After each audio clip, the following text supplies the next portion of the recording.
विश्व की सबसे बड़ी अर्थव्यवस्थाओं के समूह यानी कि G20 की अध्यक्षता भारत कर रहा है। इस अहम बैठक को लेकर सरकार की ओर से सभी तैयारियां पूरी कर ली गई है और इसका आयोजन 9 से 10 सितंबर के बीच देश की राष्ट्रीय राजधानी दिल्ली में होने वाला है। भारत इसकी मेजबानी कर रहा है। बता दें कि इसी बीच राजधानी दिल्ली में लॉकडाउन जैसे नियम रहने वाले हैं। सभी सरकारी और निजी दफ्तर बंद कर दिए गए, स्कूल और कॉलेज की छुट्टियां कर दी गई हैं। यहाँ आपको बता दें कि ग्लोबल इकोनॉमी में करीब 80% से ज्यादा का प्रतिनिधित्व करने वाले G20 की अध्यक्षता भारत के लिए बेहद महत्वपूर्ण है। आइए आपको बताते हैं कि देश को इससे क्या लाभ पहुंचने वाला है। यहाँ शुरुआत करते हैं G20 ग्रुप से। इस समूह में कौन कौन से देश शामिल हैं, सबसे पहले आपको उनके नाम बताते हैं। इस ग्रुप में भारत के अलावा अमेरिका, ब्रिटेन, चीन, जापान, मैक्सिको, जर्मनी, फ्रांस, रूस, Argentina, Australia, Brazil, Canada, Indonesia, Italy, दक्षिण कोरिया, सऊदी अरब, दक्षिण अफ्रीका, तुर्की और यूरोपीय यूनियन शामिल हैं। आपको ये भी बता दें कि दुनिया की जीडीपी में इनकी हिस्सेदारी 85% के आसपास बताई जा रही है। इसके अलावा G20 देशों में दुनिया का कुल 85% प्रोडक्शन होता है। वहीं अंतर्राष्ट्रीय व्यापार में समूह G20 के देशों की हिस्सेदारी 75% है। G20 समिट का दिल्ली में आयोजन होने जा रहा है। ऐसे में देश को एक फायदा यह भी रहने वाला है कि G20 समूह के देश उनसे भारत के व्यापारिक रिश्ते मजबूत होने की पूरी संभावना है।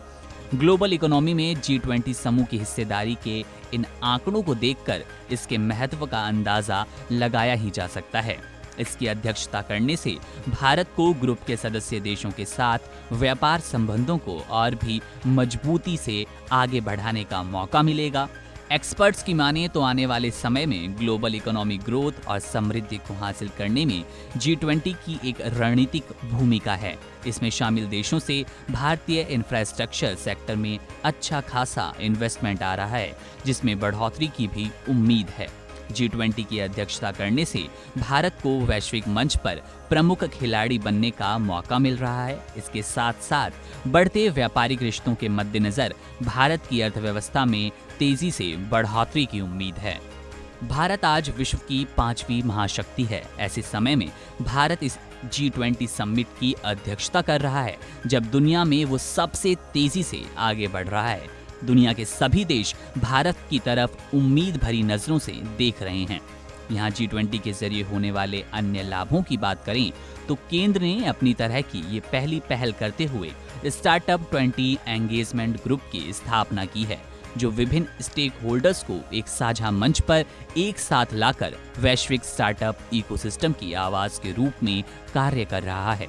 इसके जरिए सदस्य देशों द्वारा क्षमता निर्माण, फंडिंग गैप को कम करने, रोजगार के अवसर बढ़ाने, सतत विकासों के लक्ष्यों को हासिल करने और समावेशी इकोसिस्टम में ग्रोथ जैसे सेक्टर्स के लिए ठोस कदम उठाए जाएंगे। अगले लाभ की बात करें तो भारत को वसुधैव कुटुंबकम, एक पृथ्वी एक परिवार एक भविष्य की थीम पर होने वाले इस G20 बैठक की अध्यक्षता से निश्चित ही लाभ होना है। बता दें कि निश्चित रूप से ग्रुप के सदस्य देशों के निवेश को आकर्षित करने का ये सुनहरा अवसर है। भारत विश्व में तेजी से उभरती अर्थव्यवस्था बना है। ऐसा भी कहा जा रहा है कि इस बैठक में देश के छोटे कारोबारी या फिर MSME सेक्टर को मजबूती देने से जुड़े कई ऐलान हो सकते हैं। अब आपको G20 समिट के दौरान राजधानी दिल्ली में क्या खुला रहेगा, क्या बंद रहेगा, उसकी जानकारी देते हैं। गौरतलब है कि राजधानी दिल्ली में 8 से 10 सितंबर तक लॉकडाउन जैसे नियम रहने वाले हैं। आखिर में G20 समिट होनी है। दुनिया भर के नेताओं का महाजुटान यहाँ होगा। ऐसे में 8 से 10 सितंबर के बीच निजी और दिल्ली सरकार के सभी कार्यालय बंद रहेंगे। वहीं नई दिल्ली के बाजार समेत बैंक और वाणिज्यिक प्रतिष्ठान भी बंद रहने वाले हैं। दिल्ली के मुख्यमंत्री अरविंद केजरीवाल ने G20 शिखर सम्मेलन के मद्देनजर ही 3 दिन सार्वजनिक अवकाश घोषित करने के प्रस्ताव को मंजूरी दे दी है। राजधानी दिल्ली के सभी स्कूल और कॉलेज के साथ ही दिल्ली सरकार और एमसीडी के कार्यालय भी 3 दिन यानी कि 8 से 10 सितंबर के बीच बंद रहने वाले हैं।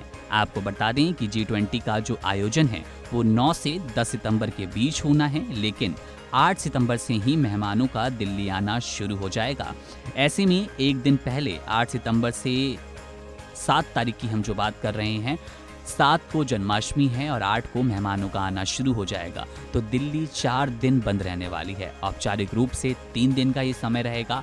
8, 9 और 10 इन तीनों दिन दिल्ली में ये प्रतिबंध लागू रहने वाले हैं। पूरे इवेंट के दौरान सभी प्रकार के माल वाहन, वाणिज्यिक गाड़ियां, इंटरस्टेट बसें, लोकल सिटी बसें, डीटीसी, DIMTS बसों को मथुरा रोड, भैरव रोड, पुराना किला और प्रगति मैदान टलन के अंदर आने की परमिशन नहीं दी जाएगी। 7 तारीख यानी कि 7 सितंबर हमने इसमें शामिल इसलिए किया क्योंकि 7 को जन्माष्टमी का त्योहार है और उस दिन भी राजधानी दिल्ली के ज़्यादातर दफ्तर बंद रहने वाले हैं। इस खबर में इतना ही। ऐसी तमाम अपडेट्स के लिए आप बने रहिए वन इंडिया हिंदी के साथ।